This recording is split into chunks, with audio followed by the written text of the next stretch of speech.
We got to save the Boys and Girls Club.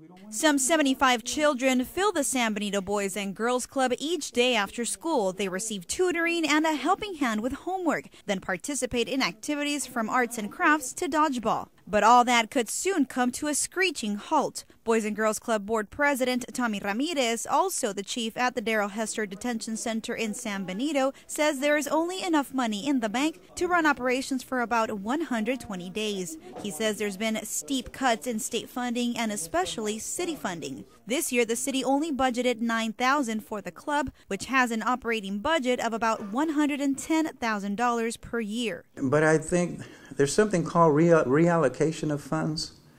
I think if they really looked hard and wide, they would find some monies that they could reallocate.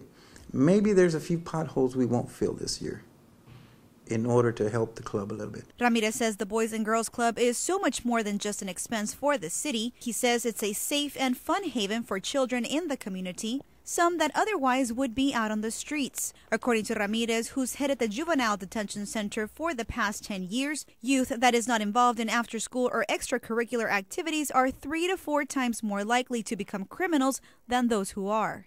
I don't like to be reactive to children after they get in trouble.